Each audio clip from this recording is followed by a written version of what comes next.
네, 특정 정치 테마주의 움직임이 또 활발하게 나타나고 있었어요. 정치 테마주 하나를 보겠습니다. 이낙연 테마주인데, 사실 이제 자주 말씀드렸지만, 이 정치 테마주에 대한 분석은 크게 의미는 없어요. 왜냐면 흐름 자체가 워낙에 이제 랜덤성이고, 예측하기가 너무 어렵기 때문에. 사실 뭐, 주식 투자를 하면서 예측하기 쉬운 종목이라는 건 없습니다. 다 어려워요. 근데 정치 테마주는 그 중에서도 유독 더 어렵죠. 그렇기 때문에 투자라기보다는 투기성에 조금 더 가까워요. 하지만 시장에서 이슈가 되고 움직임이 나온다면 꼭 이제 정치 테마주를 사지는 않더라도 그런 흐름들을 이해하는 것 정도는 다른 종목을 매수하신다고 하더라도 도움은 될 거라는 생각은 하거든요. 그래서 제가 정치 테마주를 항상 말씀드릴 때는 뭐 꼭 이제 매수 관점이다, 뭐 매도 관점이다 이런 개념보다는 관련된 이제 시장에 대한 조금 더 폭넓은 이해, 이 정도 개념으로 좀 보시면 될 것 같아요. 그래서 오늘 이제 움직이는 정치 테마주 이낙연 테마주, 네, 가장 뜨겁게 움직이는데요. 남선 알미늄, 남아산업, TK케미칼, 그다음에 뭐 기타 등등 종목군들이 있는데 오늘 이제 세 종목만 가지고 이제 말씀을 드릴 겁니다.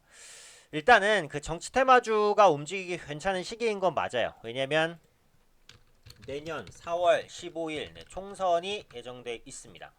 그러니까 지금부터 한 5개월 정도 남았네요. 6개월 정도 남았네요. 네, 그 정도 이제 남아서 얼마 안 남은 거예요. 그렇죠? 그렇기 때문에 앞으로 정치 관련된 테마주들이 꾸준하게 움직임을 보일 수 있어요.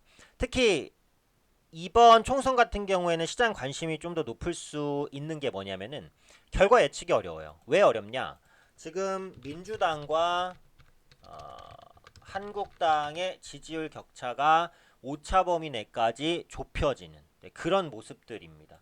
그러니까 기존에는 민주당이 한국당보다 지지율이 훨씬 높았잖아요. 근데 최근에 이제 민주당 지지율이 떨어지면서 그 반대급부로 한국당 지지율이 또 올라갔어요.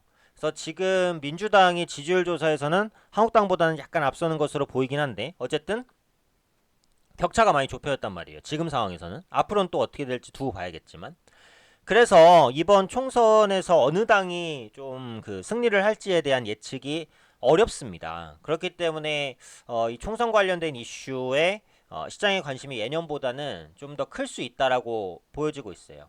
그리고 오늘 같은 경우 국내 시장이 꺾이잖아요. 그러니까 시장이 단기에 좀 수익을 낼 수 있는 이런 정치 테마가 비롯한 테마주로 좀 수급이 쏠리는 것도 네, 오늘 정치 테마주의 강세를 어, 강세 요인이다. 이 정도로 보시면 되겠죠.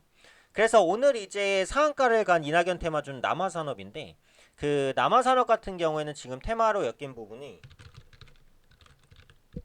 이낙연 총리 지역구인 전남, 무안에 골프장을 운영을 하고 있습니다. 어, 전남, 네, 전남이죠. 이게 그 어차피 정치 테마주는 거의 셋 중에 하나입니다. 첫 번째 혈연, 제일 강력하죠. 그 다음에 학연, 지연, 그 다음에 혈연, 학연, 지연. 그렇죠? 이 세 가지가 제일 강력하단 말이에요. 99%는 이 안에 묶여 있어요. 그래서 이낙연 총리 지역구인 전남 무안에 골프장 운영한다고 해서 이낙연 총리랑 뭐 관련이 있다고 봐야 되나? 아무 상관이 없죠. 이낙연 총리가 나중에 대통령이 된다고 해서 뭐 남아산업이 직접적으로 실적이 좋아져요? 절대 없죠, 그런 거는. 하지만 그럼에도 불구하고 어차피 엮여서 올라간다. 그렇죠? 그래서 남아산업은 이제 관련해서 뭐 전남 무안에 골프장을 운영한다. 이렇게 이제 엮여 있는 상황인 것이고, 남선 알미늄 같은 경우에는 남선 알미늄도 거의 상한가 같네요. 그 다음에 TK 케미컬도 사실 같은데 이게 이제 그 계열 관계사인 SM그룹 사망기업의 이계연 대표이사가 이낙연 총리의 친동생이다. 네, 이게 이제 그 혈연이죠, 혈연. 친동생이다라는 이유로 좀 엮여 있습니다. 특히 이제 오늘 이낙연 테마주가 강한 것은 지금 이낙연 총리가 차기 대선 지지도 1위를 유지를 하고 있어요. 그러다 보니까 다른 테마주보다는 네, 대장격으로서의 움직임을 보일 수 있다라는 부분들. 그렇죠? 지금 이제 지지율 추이를 한번 보시면요.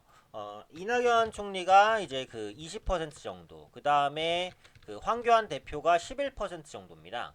기타 이제 뭐 안철수 전 대표라든지 조국 전 법무부 장관이라든지 이런 후보들이 있는데 이제 다 한 자릿수대예요. 5% 미만 정도고 지금 이낙연 총리랑 황교안 대표가 가장 지지율이 높은데 지금 두 후보조차도 격차율이 어때요? 꽤 벌어져 있잖아요. 그렇죠? 물론 이제 문재인 정권이 절반을 지나서 다음 대선까지는 한참 남았습니다. 그러니까 앞으로 나오는 이슈들 그리고 분명히 또 새로운 대선 주자가 튀어나올 거예요.